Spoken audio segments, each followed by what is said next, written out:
안녕하세요. 대하성형외과 정현익 원장입니다. 안면 윤곽 수술이란 무엇일까요? 안면 윤곽 수술은 그냥 말 그대로예요. 안면 윤곽을 다듬는 수술, 광대 라인. 이제 밑으로 내려가면은 그 사각 턱 라인, 그리고 이제 아래쪽으로 내려가면 턱 끝이죠. 그래서 그 세 가지 윤곽을 만드는 구조물에 대해서 뼈 수술을 통해서 그 윤곽을, 되게 동양 사람들은 줄이는 쪽으로 많이 가요. 그래서 그렇게 줄여주는 수술들이 포함이 돼 있죠. 윤곽 수술은 얼마예요? 윤곽 수술 비용은 뭐 천차만별이에요. 우리가 비용은 대개 수술 시간하고 연관이 돼 있어요. 수술을 아무리 빨리 한다고 그래서 무한정 빨리 할 수 있는 게 아니란 말이에요. 그러다 보니까는 비용이 너무 저렴하면은 의심을 해보긴 해야 돼요.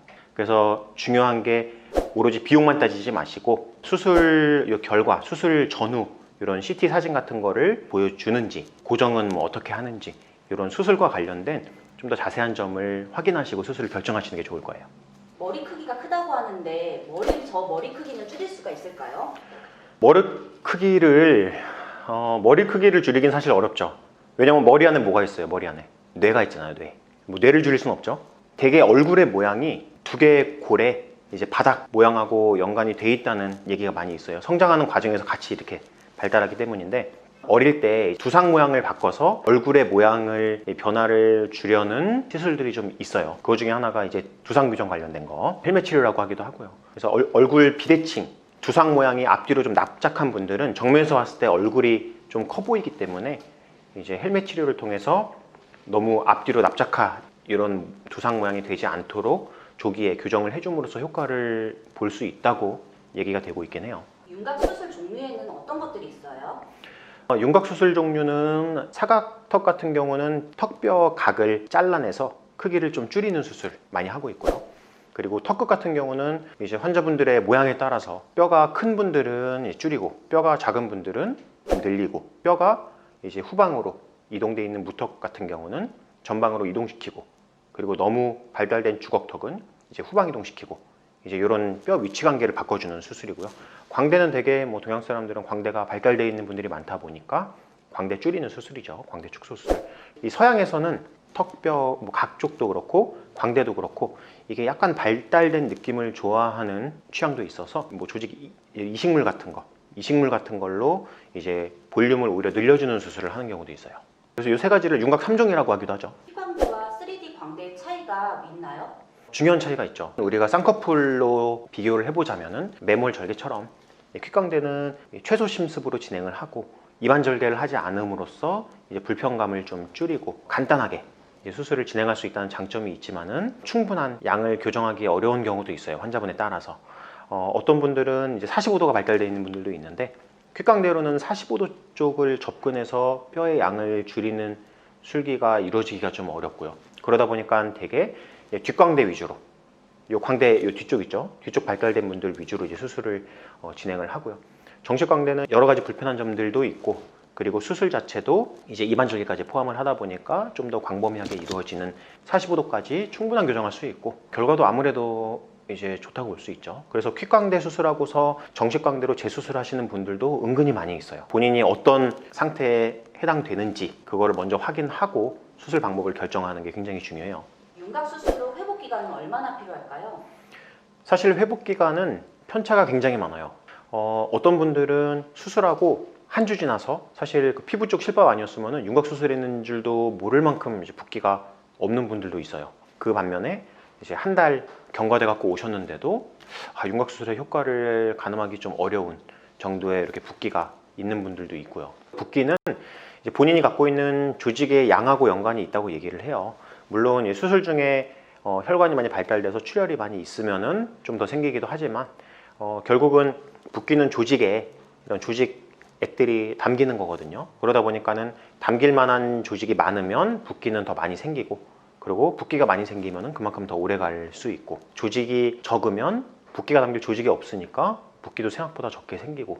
수술 후에 가장 조심해야 될 게 있나요?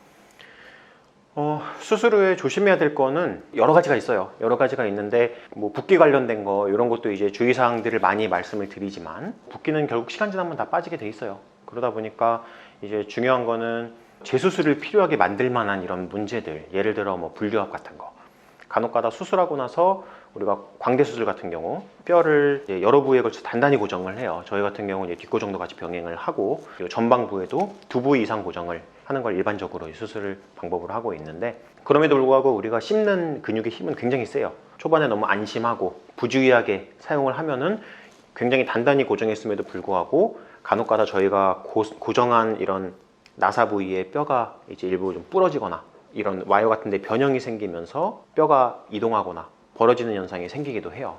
물론 이제 단단히 여러 부위에 걸쳐서 고정을 하면은 약간의 벌어짐 같은 게 생기는 게 큰 문제를 일으키지는 않아요. 대개는 뼈가 다시 자라나면서 다 유합은 되기 때문에. 근데 이제 수술 결과가 좀 아쉬움이 남게 되죠. 아무래도 뼈가 좀 넓어지는 쪽으로 이동을 하니까. 그래서 뭐 기왕이면은 이런 분류압이나 아니면은 뼈에 이동을 일으킬 수 있는 이런 점에 대해서는 각별한 좀 주의를 해주시는 게 중요하다고 볼 수 있어요. 단단한 거 씹지 말고 너무 강한 자극이나 압박 같은 거 가하지 마시고. 뼈가 고정될 때까지라고 하는데 그 시기가 언제까지예요? 저희가 그냥 간단히 생각하면은 팔이나 다리, 골절 부러져 보신 분들은 알 거예요. 우리가 기부스 하잖아요. 뭐 한두 달 정도 말씀드리죠. 우리가 한두 달 정도 지나면은 뼈가 어느 정도 힘을 버틸 수 있을 만큼 일부 이런 조직상의 유합이 일어나 있는 상태예요. 우리가 한두 달 뒤에 뭐 추가적인 뭔가 조치가 필요해 갖고 절개해서 들어가 보면은 엑스레이 상에 이제 유합된 게 명확히 보이지는 않지만 굉장히 단단한 느낌으로 유합이 돼 있어요. 이런 섬유성으로 유합이 돼 있는데 이제 이런 거를 봤을 때 한두 달 정도는 좀 각별히 조심을 하면은 아무래도 이제 기부스한 것과 마찬가지로 큰 문제는 없지 않을까라는 생각을 일반적으로 합니다. 양악하고 윤곽의 차이는 뭐예요? 그러니까 환자분들이 생각하기에는 양악이랑 윤곽을 거의 뭐 비슷한 급의 수술이라고 생각하시는 분들이 많이 있는데 사실은 전혀 다른 수술이에요. 양악 같은 경우는 교합까지도 같이 고려해서 수술하는 거고, 위턱과 아래턱을 완전히 분리시켜 갖고 뼈들의 위치 관계까지도 같이 좀 변화를 주는, 생각보다 환자분들이 생각하시는 것보다 좀 큰 수술이라고 볼 수 있고, 윤곽 수술은 단순히 그 뼈에 경계를 이루는 부위를 일부 좀 잘라내거나 위치를 살짝 이동시키는 이런 수술이기 때문에 생각보다 작은 수술이에요. 그래서 뭐 윤곽을 고민하시는 분들한테는 생각보다 작은 수술이니까 너무 걱정하지 말아라 이렇게 말씀을 드리고, 양악을 고민하시는 분들한테는 생각하는 것보다 좀 큰 수술이고 교정까지 새로 병행이 돼야 되기 때문에 치료 기간도 생각보다 좀 길어질 수 있다는 것을 설명을 드리기도 해요.